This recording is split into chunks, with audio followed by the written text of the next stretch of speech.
Hey, welcome back, folks. We are going to start Chapter 9 today. We're going to skip over 7 and 8 and jump right to Chapter 9, which is looking at electricity.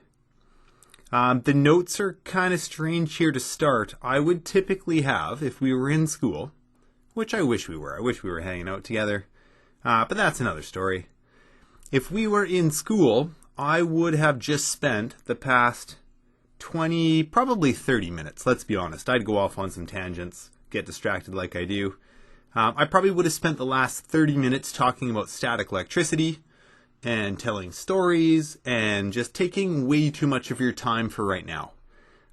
So I've skipped a whole bunch of the notes. We're actually like 122 pages into the notes here. So I want to just go to the section that I would get you to write down at the end of the big spiel I would have given you, and that is talking about static electricity. So a summary of charging objects. So we're talking about static electricity here. I want you to know that not only actually static electricity, but all electricity is moving negatively charged electrons. So we have a bit of a chemistry lesson here. You know that electrons are negative. That is the only subatomic particle that moves when we have electricity. Whether or not that's current or static electricity, it doesn't matter. For example, in a wire, when you connect two ends of a battery and current starts to travel through the wire, it turns out that it's only the electrons that are moving, and it's actually only a fraction of them that are moving. That's still going to end up being probably billions upon billions upon billions, even more than that. Trillions, and I don't even know what the terms are beyond that. But that's still only a fraction of the electrons that exist in the wire. The protons never move. Remember, that's the nucleus, and they are stuck in there tight. The strongest force we know is the strong nuclear force that holds those protons together. They are not going to move. If you want to give something in terms of static charge a negative charge, that means you add electrons to it. So maybe you can rub like a balloon on your head. I don't know which way electrons move, but some things have a stronger affinity for electrons than others. So if you want to give something a negative charge, you add electrons to it because they're allowed to move. To give something a positive charge, remember you can't give it positives. You can't give it protons because protons never ever move. The only way you can make something positively charged is to take some electrons away. So that's the static electricity piece, those two notes there.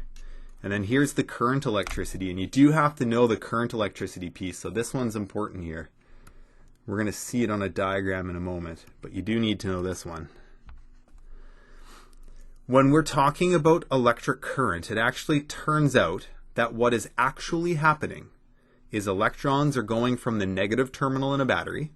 That's actually why it's the negative terminal, because it's full of all this buildup of negatively charged electrons. And you know this. Given the choice, where do electrons want to go? Where do things with a negative charge want to go? Well, they want to go to something positive.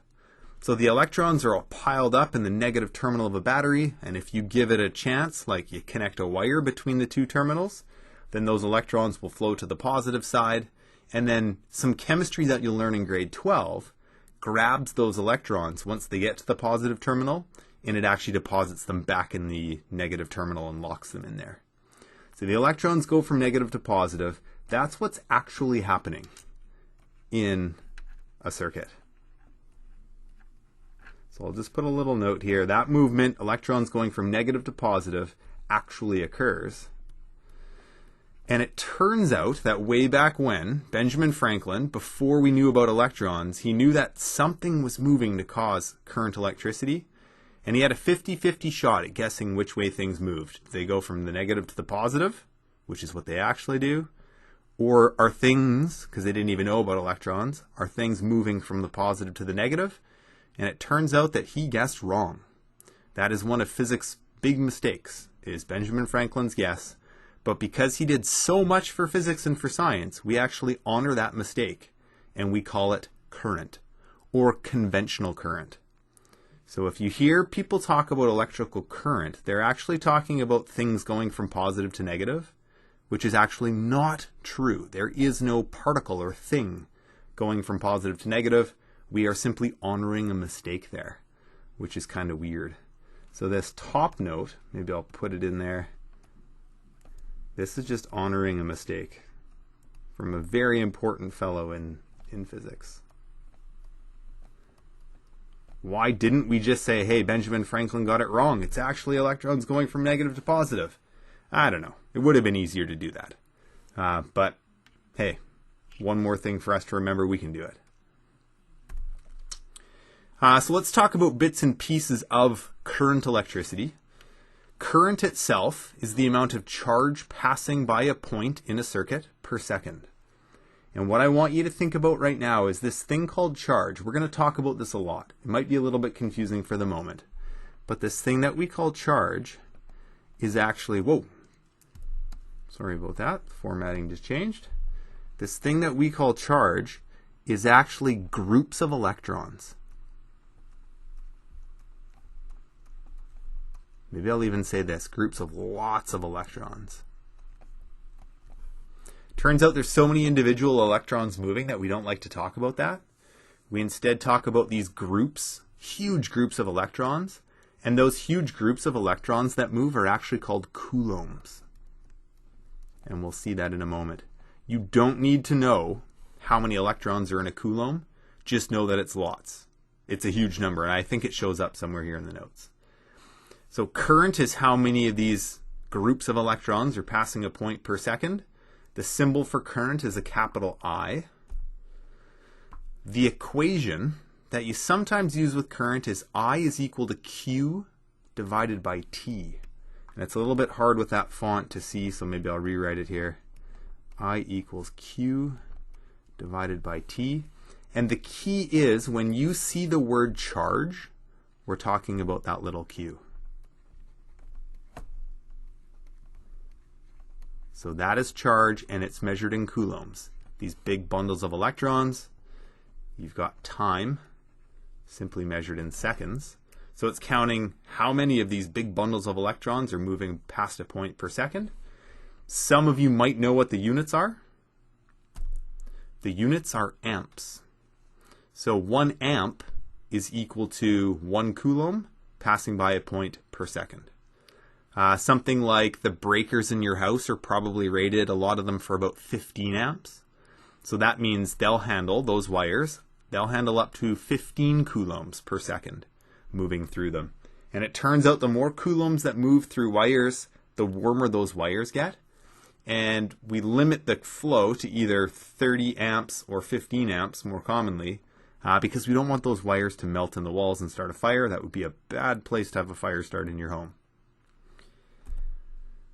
Here's a little picture, a schematic diagram of a circuit. When we draw a battery, in this case, sometimes we call batteries cells, but I'm totally okay if you just call it a battery as well. Cell / battery.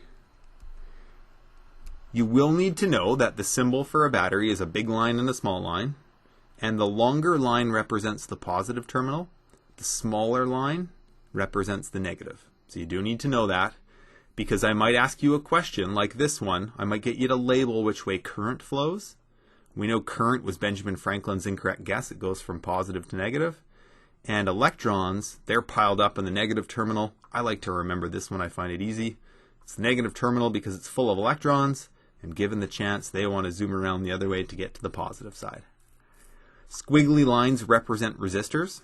We'll see what they do in a moment. But current, you could put something called an ammeter into your circuit, and it's going to measure how many coulombs, or how much charge per second, is flowing by that point. When you hook up an ammeter, it turns out you actually have to put it in line with the wire. So you break the circuit, you insert the ammeter. The ammeter is easy, it measures amps. It just sounds weird to say amp meter, so we've shortened it to ammeter. Physicists have, I should say. This incorrect method here, some of you might know why this would be bad. If you were to hook up an ammeter in this incorrect method, then what would happen is electrons would flow from the battery. They would get to this point right here, and then they would have a choice of a pathway. The resistor is good to have in a circuit because it actually slows the electrons down. It slows the coulombs down, and that prevents the wires from getting too hot. If we put the ammeter off to the side, then that current most of the current would choose this path because ammeters themselves have very little resistance. They could bypass the resistor like that, and then they could just keep on going. And if you bypass the resistor, that means there's nothing to slow those electrons down, and things get hot, and ammeters quite often will start to smoke. So if you're sitting there like doing a lab in your physics class, it'll actually start smoking like crazy. You can potentially light the thing on fire. So we don't want to hook the ammeter up that way. You actually break the circuit. I've got a kind of crazy looking drawing thing put in there with some wires. Typically you would just draw your ammeter like that, just right over top of the wire. We'd say, hey, you've plugged the ammeter in. Now the current has to go through the ammeter and through the resistor, so it's actually going to slow it down. So that's the safe way to do it, so we don't let the smoke out or start a fire in the lab. Neither of those things are good. So here's a little question using that equation we wrote down a few minutes ago. If you have 4.5 amps of current flowing through a wire, how much charge passes in 38 seconds? That word charge is the key word in this question because it tells you that you're going to use the equation I equals Q divided by T. In this case, I've just done the algebra. We're trying to solve for charge, which is the Q. So remember that is charge right there. And if you just rearrange the algebra, it's Q equals I times T. Super easy stuff. You probably don't even need a calculator for this. Just trust my numbers. 4.5 times 38. There would be 171 coulombs. 171 big groups of electrons flowing through that wire in 38 seconds.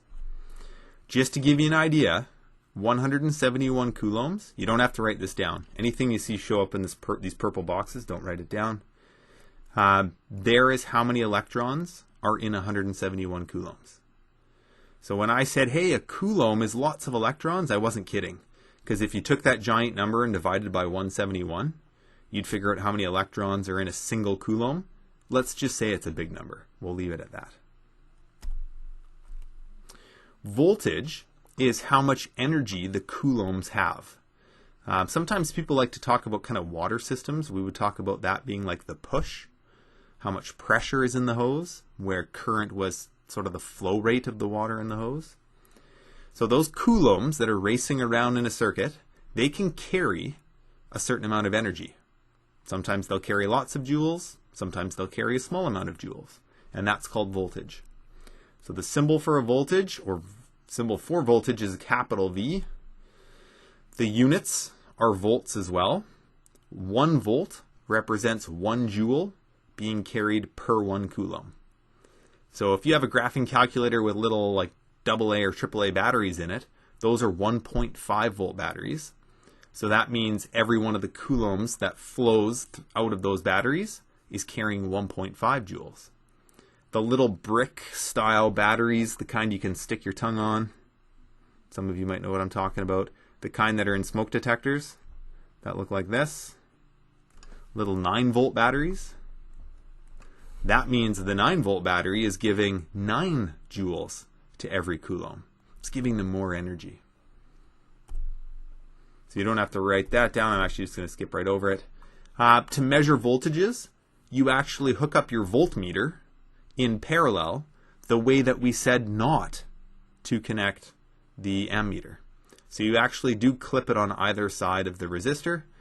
And what's happening with the voltmeter is it's actually measuring how much energy the coulombs have on one side. So you don't need to add this in, but it might be measures joules per coulomb there, and then it remeasures how many joules per coulomb you have on the other side of the resistor, because resistors are going to use up some of that energy. That's what they do. And it's going to display the difference between that. So that's what a voltmeter is doing. It's actually measuring the difference in voltage before and after a resistor. Here's a little thing you don't need to write down. When we do our little schematics, it turns out what I had called a cell slash a battery. If you draw just one big bar and one little bar, that means a single cell. And if you draw multiple big bars and little bars, that's technically a battery. We're not going to worry about that. we are going to say that, hey, you want to draw a battery in a schematic diagram? You just draw that right there. One big bar, one little bar. The big bar is positive. The little bar represents the negative. So we'll keep life easy. Resistance. I already mentioned that what resistors do is they limit the amount of current that flows in a circuit. The symbol for resistance is a capital R. The units are ohms. And they get this symbol of omega, which looks like, I'm really bad at omegas, sorry. I have to think hard. They look like that. So that's the symbol again. It looks kind of weird with the font. Sorry about that. And again, you don't need to write this down, but if you want to measure an ohm meter, you want to measure the resistance of a resistor, you actually have to take it out and use an ohm meter, which is typically a little just electric device. Some of you might know from electronics class that a lot of resistors have some colored striping on them, and there's actually a code with the colored stripes that tells you how many ohms of resistance they have. The bigger the number, the more resistant they are. So adding resistors into a circuit slows the current down. It's like putting a kink in a hose, right? A big resistor would be like putting a big kink in a hose. It would really slow down your flow rate. And putting a small resistor in would be like just slightly kinking your hose. You'd have more flow. You don't really need to know this for Physics 11, but thin wires actually have big resistance, and big wires have small resistance. So thicker wires are actually better for moving current electricity. We don't have big, thick wires on all of our devices, though, because they're expensive to make. But it would reduce your losses, right? You have less resistance, less loss of energy if you run nice thick wires. I'm going to skip this analogy. We'll come back to it next lesson. So here, this finishes off our first lesson with electricity. Ohm's law talks about how current and voltage are related to each other. So I want you to think about this and have sort of a deeper understanding of Ohm's law than just this equation, which some people draw as a triangle, and that shows up here in our notes in just a moment. I want you to know, just looking at this equation, that if you increase the push, and you can think about a water system, if you increase the push, if you open up the tap more and more and more, that's going to give you more current. So the bigger battery you plug into a circuit, the faster your current's going to go, the more current you're going to get. And then the opposite is true. If you start to turn the hose off or turn the valve off, or you get a nice small battery, that's going to give you less current. So I want you to have this understanding that if voltage goes up, current goes up. If voltage goes down, current goes down. There's a direct relationship there. Voltage up, current up. Voltage down, current down.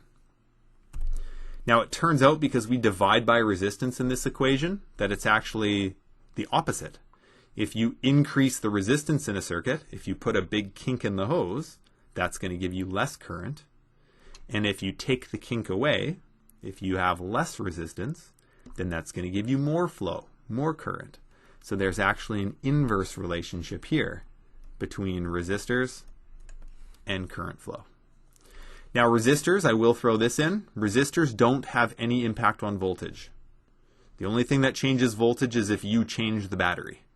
So resistors change current, voltages, or changing the battery, changes current, but batteries and resistors don't change each other. They all change current though, and that's what I want you to think about. That direct relationship between voltage and current, and then the inverse relationship between resistance and current. So let's try just two examples to finish off. How much current flows in a circuit if a 14.7 volt battery gets attached to a 3.5 ohm resistor? I equals V over R. I've given you the voltage, I've given you the resistance. Easy. You plug those numbers into your calculator, you get 4.2 amps. Done. Now, what if we swap? I'm going to switch one number in here. What if we swap out the 3.5 ohm resistor?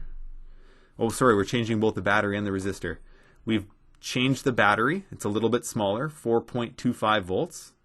So we know that the smaller battery is going to give some smaller current. But look at what else we've done. We've swapped a, what was the number? 3.5 ohm resistor for a 2.2 kilo ohm resistor. Remember 2.2 kilo ohms, here's the little prefix section off your formula sheet, that's 2,200 ohms. That's a massive resistor. So I know the battery got a little bit smaller, which should give us a small decrease in current, but we just made the resistor really, really big, which should give us a really big decrease in current. Because remember, if resistors get big, the current gets small. So here we jacked up the size of that resistor a whole bunch, which means we should get the current becoming quite small. So you go and you run Ohm's law, 4.25 divided by 2,200. You get this decimal number, which rounding to 2 or 3 sig figs might look something like 0.0019 amps. But it turns out electricians, physicists, electrical engineers, they're not going to talk about current as 0.0019 amps. Because it's just, the number's too small. The unit of amps don't really work that nicely here. So that turns into 1.9 times 10 to the negative 3 amps. And this 10 to the negative 3 is milliamps. So you'll see in the prefixes, there it is right there, 10 to the negative 3. So an electrician, which would be a fantastic job. Actually, my brother-in-law is an electrician, makes 3 times the money I make. Although I love teaching too. I love working with you guys. He wouldn't talk about that as 0.0019 amps. He wouldn't talk about that as 1.9 times 10 to the negative 3 amps. He would call that 1.9 milliamps. So I do need you, through this chapter, no surprises, I do need you to be able to convert between amps and milliamps. So I'll tell you that right now. So you need to know that conversion. There are 1,000 milliamps in an amp. It's just like millimeters to meters, which you guys are okay with. So you'll be just fine with this one. Oh yeah, and here's Ohm's law. You may or may not have seen this. If you haven't seen this Ohm's law in a triangle, don't even worry about it. If you have seen Ohm's law in the triangle, I don't want you to think about Ohm's law as just some magic triangle.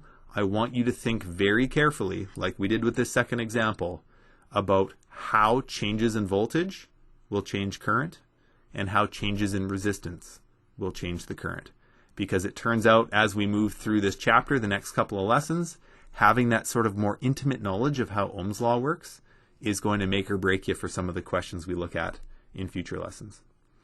So give the homework a try. The Chapter 9 outline and the Chapter 9 textbook questions are on the website in the All Resources folder. The first set of questions should be pretty darn straightforward. Draw a few diagrams, do a few Ohm's law calculations.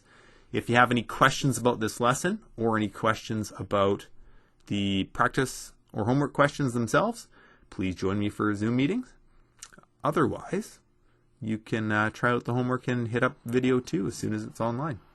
But do check in with those Zoom meetings. Come say hi. Let me know how your long weekend went. We'll chat soon.